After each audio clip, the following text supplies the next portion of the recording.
반갑습니다. 성경에서 인간 창조의 그 기사를 보면 하나님께서는 흙으로 사람을 지으셨다고 말씀을 하십니다. 여기서 말하는 흙은 먼지입니다. 먼지와 같은 흙으로 사람을 만드시고 생명의 기운을 그 코에 불어 넣어 주시니 사람이 살아 움직이는 존재가 되었다. 성경은 이렇게 증언을 합니다. 이 같은 사실은 우리에게 무엇을 이야기해 주고자 하시는 것일까 생각해 보니 인간은 나약하고 또 인간은 하나님께 절대 의존되어진 존재로 지음을 받았다. 그런 뜻으로 이해가 됩니다. 미약하기 짝이 없는 데서 출발을 합니다. 그리고 하나님을 절대 의존하여 살아가는 존재로 인간을 지었습니다. 그래서 그런 말을 하잖아요. 물고기가 물을 떠나서 살 수 없는 것처럼 사람이 하나님을 떠나서 살 수는 없다. 그런데 이것이 전부가 아닙니다. 하나님께서 아담에게 엄청난 특권을 주시고 복을 주셨는데 지상의 천국이라고 할 수 있는 에덴 동산을 하나님이 만드시고 아담과 하와를 부부로 짝지어 주시고 가정을 이루며 살도록 섭리하셨습니다. 그 가운데 생육하고 번성하고 땅에 충만할 것을 말씀을 하십니다. 그리고 땅에 있는 모든 생물을 사람들이 다스리며 주관하고 살도록 특권을 주셨습니다. 모든 피조세계를 다스리는 통치의 권한을 사람에게 이임해 주셨습니다.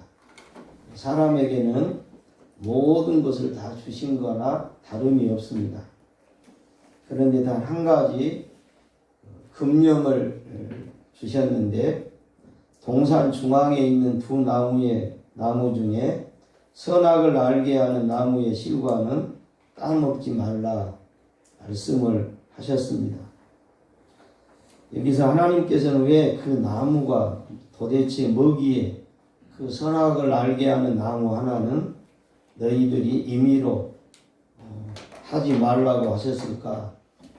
여기에는 하나님이 정하신 매우 중요한 삶의 원칙이 제시가 되고 있습니다.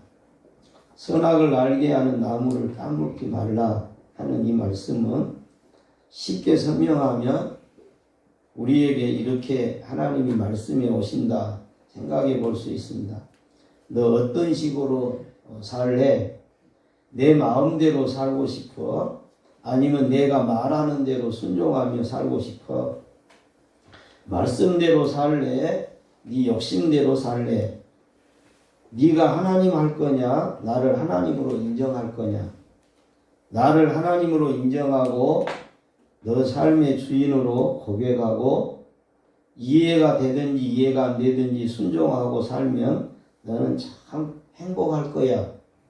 이것이 바로 선악과를 금령으로 주신 이유요 또 목적이고 뜻이라 그렇게 이해가 됩니다.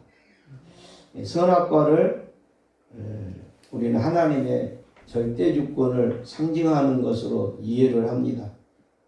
그러나 아담과 하와는 뱀으로부터 유혹을 받습니다. 사단의 속삭임에 넘어집니다. 사단이 하와에게 뭐라고 와서 속삭이냐 그러면 내 삶의 주인은 너 자신이야. 선악과를 따먹게 되면 너희들이 하나님이 되는 거야.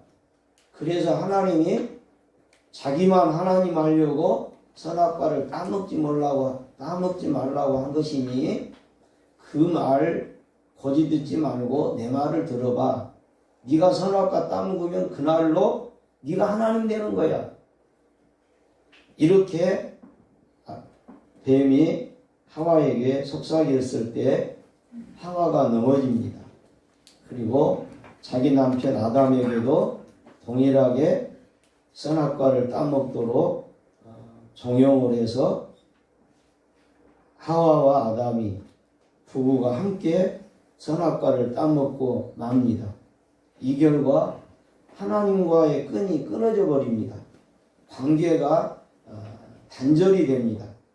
낙원에서 쫓겨나서 신락원의 역사가 인류의 시작이 되는 것입니다.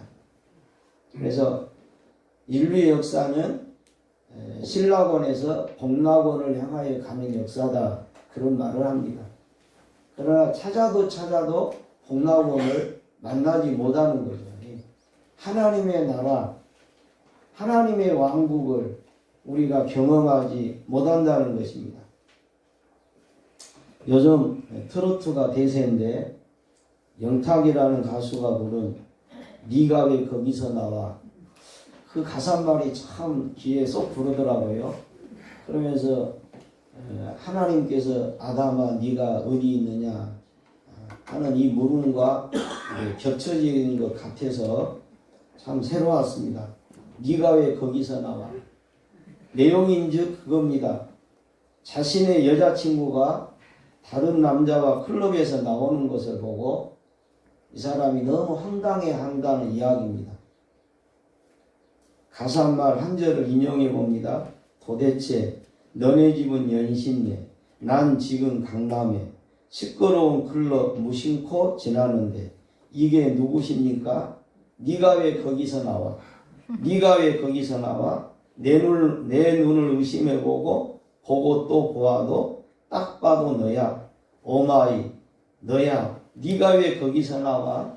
네가 왜 거기서 나와? 사랑을 믿었었는데 발등을 찍혔네. 그래 너야 너. 이런 건 사랑이 아니야.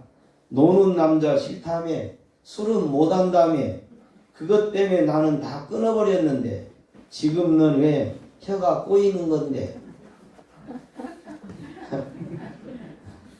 네가 왜 거기서 나와? 아담은 하나님을 거절하고 자신이 주인 되고 왕이 되는 길을 선택을 합니다. 그러니까 스스로 왕이 될 수는 없는 것인데 사람이 스스로 왕이 되려고 하는 데서 이제 인간이 몰락의 길을 가기 시작하는 것이고, 그 출발이 거기서 기인되는 것입니다. 선악과를 따먹고 나니까 하나님이 될 줄 알았는데 자기들에게 한없는 죄의식이 자기를 억누릅니다. 수치심이 자기들을 가립니다. 그래서 하나님의 낯을 피해서 큰 나무 아래 숨어버렸습니다. 이때 하나님의 음성이 들려옵니다. 아담아, 네가 어디 있느냐? 우리는 여기서 하나님께서 아담을 찾아오셔서 부르심은 단순하게 어디에 있었느냐며 장소를 묻는 것이 아니라는 것을 알 수 있습니다. 내가 어디 있느냐는 물음은 하나님과 관계성을 묻고 있는 것입니다. 우리가 일반적으로 사람과 관계는 나와 너의 인격적인 평등성을 중시하는 관계입니다. 수평적인 관계입니다.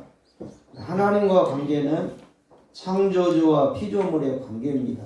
수직적인 관계일 수밖에 없습니다. 그런데 하나님과 관계나 사람과의 관계에서 동일하게 중요한 것은 이기적인 관계를 맺어서는 행복할 수 없다는 것입니다. 아담이 선악과를 따먹는 일은 자기 중심에서 비롯된 일입니다. 스스로 주인이 되고 싶어하는 마음, 하나님의 자리에 앉고 싶어하는 마음, 주인공이 되고 싶어하는 마음, 높임받고 싶어하는 마음, 자기 욕심껏 살고 싶어하는 본능이 바로 선악과를 따먹게 만든 동기가 되고 원인이 되었습니다. 그러니까 오늘날도 우리는 우리의 시조 아담과 동일한 죄를 우리도 따라서 짓고 살고 있다는 생각을 해봅니다. 아담이라고 하는 말은 우리말로 사람이라는 말과 같은 뜻을 가지고 있습니다. 그래서 아담아 내가 어디 있느냐 하는 말은 사람아 네가 어디 있느냐. 그런 사람은 저와 여러분 한 사람 한 사람을 가리키고 있는 호칭이라고 볼 수 있습니다. 아담의 타락을 우리는 원죄라고 말합니다. 그것은 아담 안에서 모든 인류가 동일한 죄를 지었다는 뜻입니다. 우리 로마서 5장 12절에 이름으로 한 사람으로 말미암아 죄가 세상에 들어오고 죄로 말미암아 사망이 왔나니 이와 같이 모든 사람이 죄를 지었으므로 사망이 모든 사람에게 이르렀느니라 그랬습니다. 오늘 아담아 내가 어디 있느냐 이 물으심은 우리의 시조 아담에게만 향하신 물음이 아니라 오늘 저와 여러분을 찾아오셔서 하나님은 네가 어디 있느냐라고 묻고 계심을 우리가 이 시간 기억했으면 좋겠습니다. 그래서 이 물으심 앞에서 제가 하나님의 낯을 피하여 나무 아래 있습니다. 이런 대답을 들으려고 물으신 것은 아닙니다. 왜냐? 그건 물어보지 않아도 다 알고 계시는 하나님입니다. 지금 나무 아래 숨은 것을 왜 모르시겠어요? 그러면 이 물음은 어떤 뜻으로 주님이 하나님이 우리에게 물으시냐? 제가 먹지 말라고 한 선악과를 따먹었습니다. 하나님의 말씀을 거역했습니다. 제가 죄를 지었습니다. 이런 고백을 기대하고 물으신 것이라는 말씀입니다.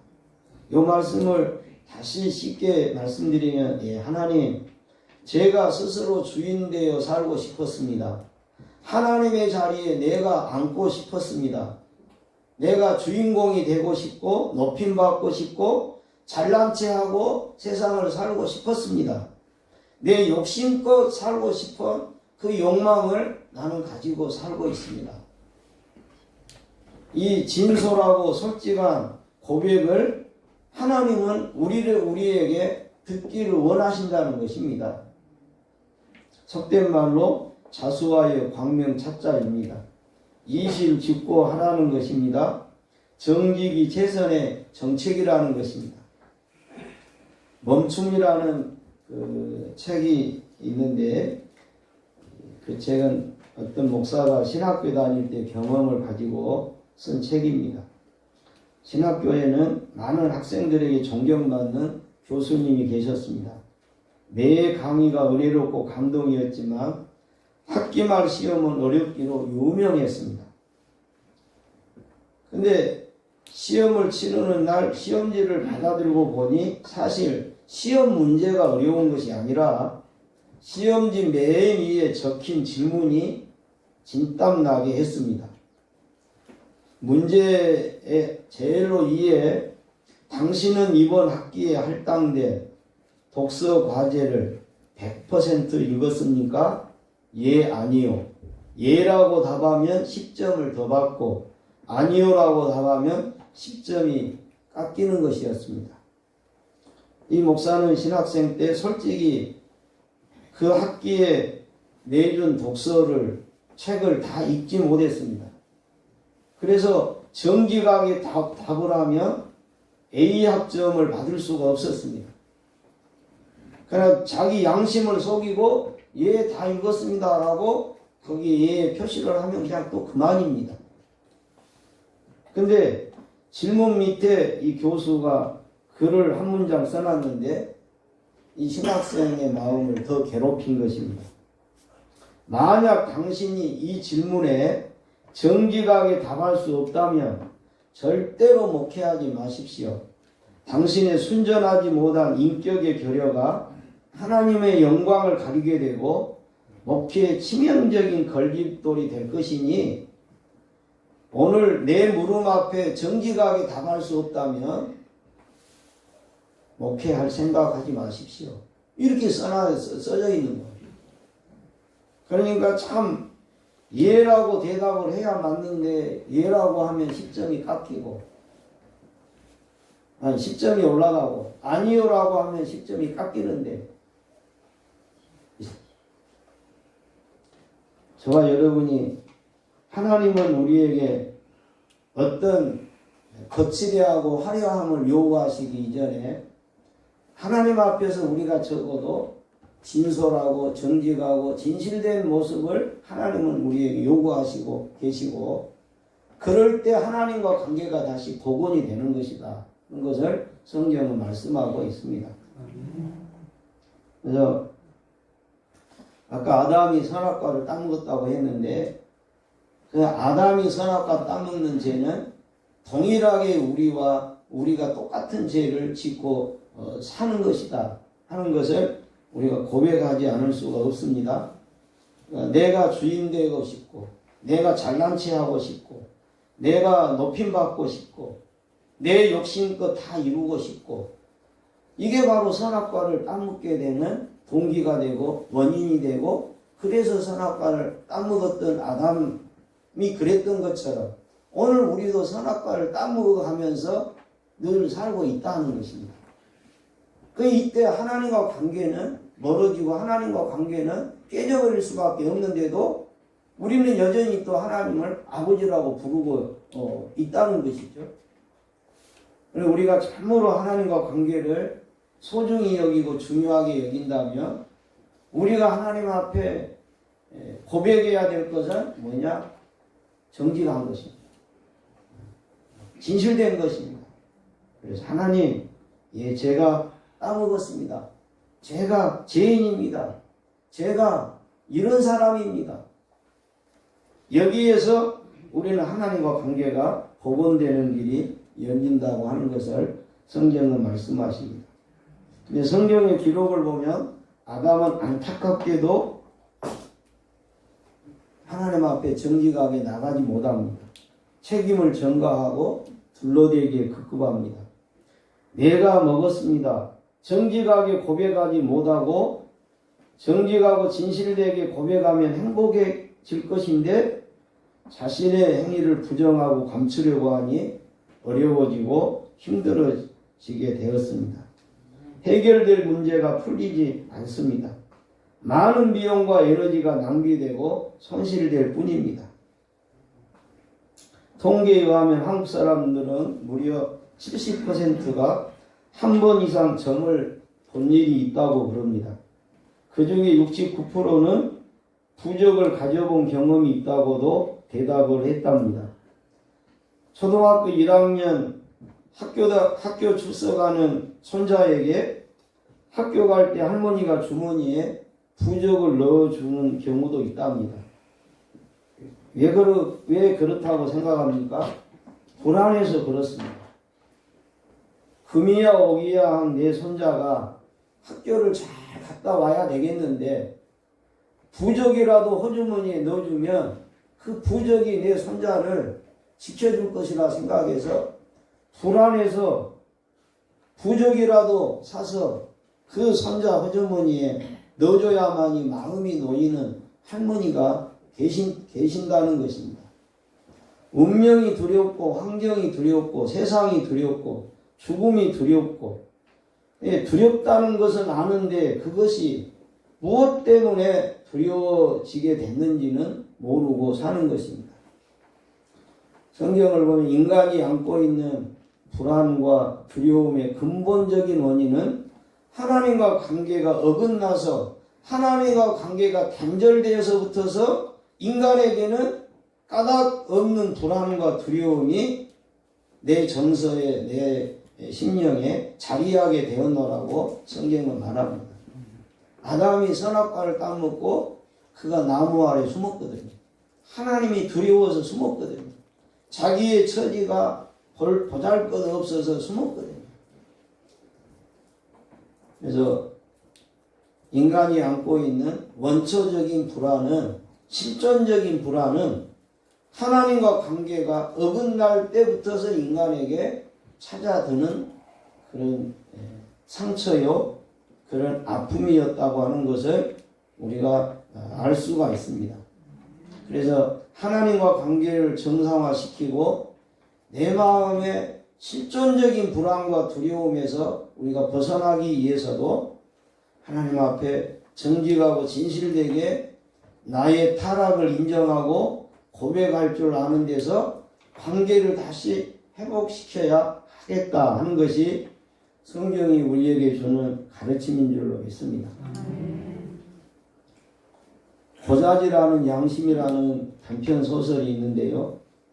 주인공이 아무도 모르게 사람을 죽여서 자기 집 지하실에 묻어버렸습니다. 아무도 모릅니다. 범죄는 완전 범죄로 끝나버렸습니다.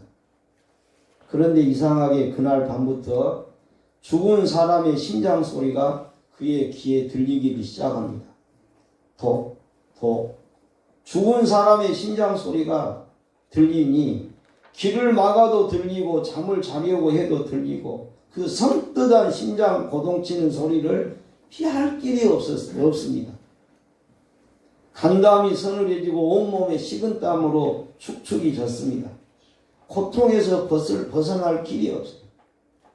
아무도 모르는데 저녁이면 꼭 그 죽은 사람의 심장 소리가 자기를 노크해 오는 겁니다. 그런데요, 알고 보니 그 죽은 사람이 무슨 심장이 뛰기라도 하겠습니까?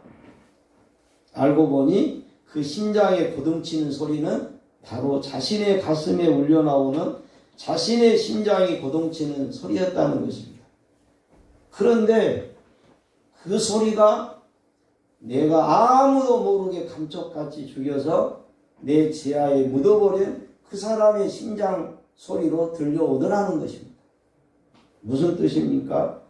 감춰둔 죄가 있을 때 두려울 수밖에 없다는 것입니다. 죄가 있으면 고대 광실에 누워도 잠이 오지 않습니다. 아무리 기름진 음식을 먹어도 건강할 수 없습니다. 아무리 높은 지위에 있어도 행복하지 않습니다. 죄가 있을 때 두려움을 피할 길이 없습니다.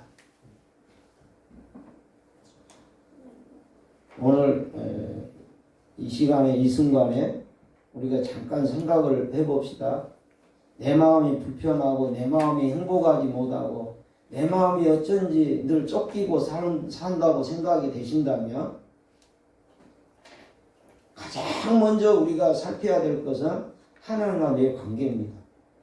그래서 하나님과 관계에서 내가 하나님과 나 사이가 관계가 복원이 되면 회복이 되면 거기에 참 평안이 온다는 것입니다. 참 행복이 내 마음속에 임하게 된다는 것입니다. 아담은 진실한 고백을 뒤로 미루고 변명과 핑계로 일관합니다. 회개할 시간에 회개하지 않고 정직해야 될 사람이 정직하지 못하고 책임을 전가하기에 바빴습니다. 창세기 2장에 보면 하나님께서 아담을 만드시고 그 다음에 하와를 만드시고 하와를 하나님께서 아담에게 중매해서 하와와 아담이 부부가 되게 하십니다. 이때 아담이 하와를 처음으로 보고서 뭐라고 감탄했느냐? 뼈 중에 뼈요 살 중에 살이로다 그랬습니다. 이는 내 뼈 중에 뼈요 살 중에 살입니다. 자기 아내 된 하와를 보고는 이렇게 감탄을 했었어요. 아담이. 그런데 이제 와서는 하나님께서 내게 주신 저 여자, 저 여편네 때문에 내가 이렇게 됐노라고 책임을 자기 아내에게 떠넘기는 일을 합니다. 정말로 정직하게 진실되게 자기 아내의 잘못도 자기 잘못으로 고백할 수 있고 받아들여서 하나님, 제가 잘못했습니다. 제가 선악과를 까먹었습니다. 제가 하나님이 되고자 했습니다. 이렇게 하나님 앞에 정직하게 나가야 되는데 그렇게 되지 못하고 그렇게 소중하다고 여겼던 자기 아내의 탓으로 돌리고 자기는 거기에서 빠져나오려고 하는 것입니다.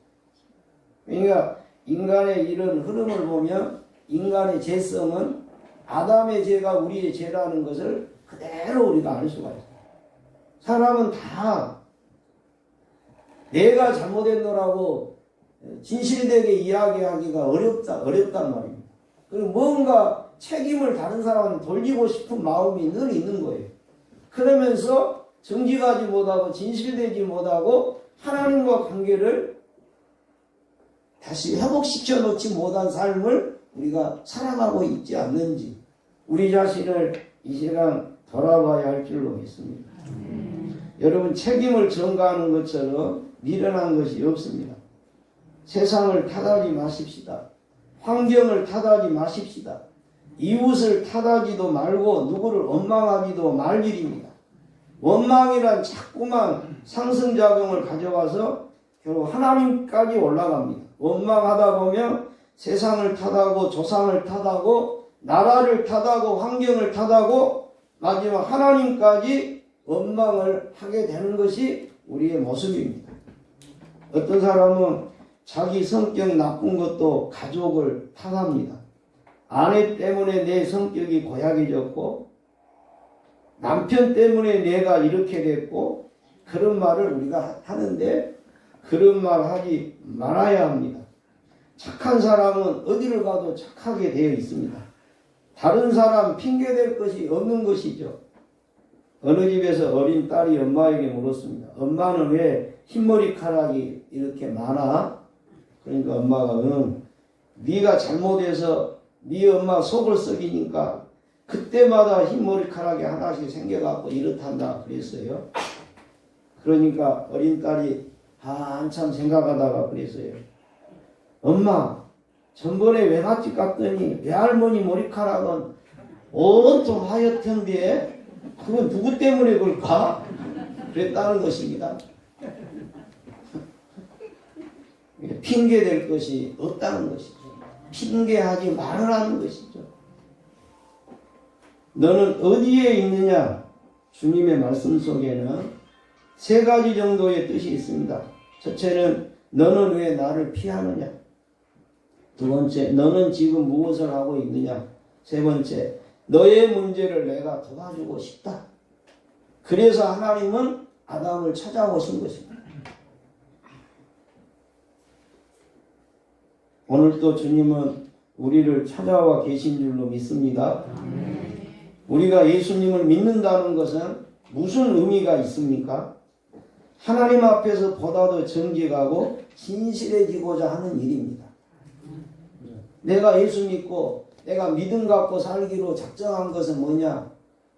보다 더 진실하게 살고자 한다는 뜻이 그 속에 들어있는 것입니다.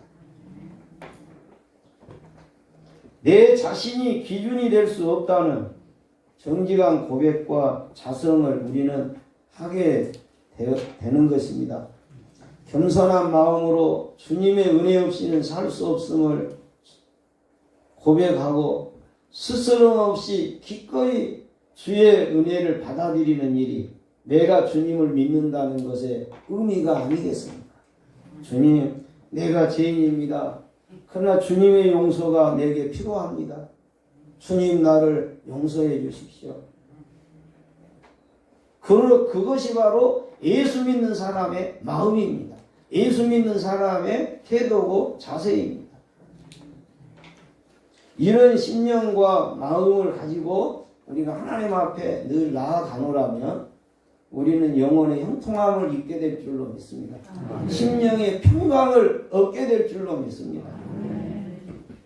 세상에 그 무엇이 내게 가져다 줄 수 없는 내 마음의 안정을 주님과 관계를 올바로 맺음으로 얻게 되는 것입니다. 사람의 운명은 하나님의 주인 되심, 하나님의 왕 되심을 인정해 드릴 줄 아는 데서 인간의 운명은 축복으로 채워지도록 설계되어 있는 것입니다.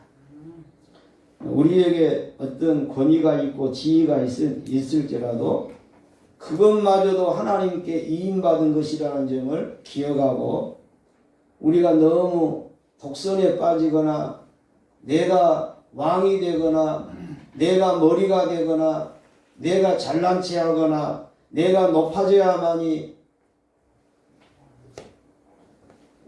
내 마음이 평안해지는 그런 자리에 우리가 떨어지지 말아야 할 것입니다. 우리는 평생 선악과 문제를 붙들고 그것이 문제라는 것을 자각하며 살아야 합니다. 그러니까 과거에 아담이 따먹은 선악과 내가 날마다 선악과를 따먹으며 사는 것이 아닌가 우리는 늘 생각해 봐야 돼요.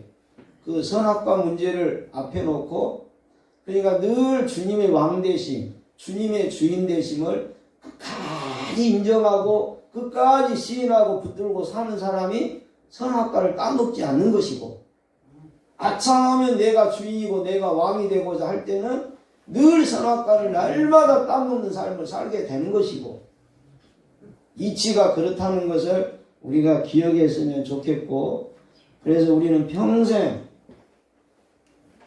선악과 문제를 붙들고 그것과 씨름하며 사는 것이 인생이라는 것을 기억하실 수 있기를 바랍니다.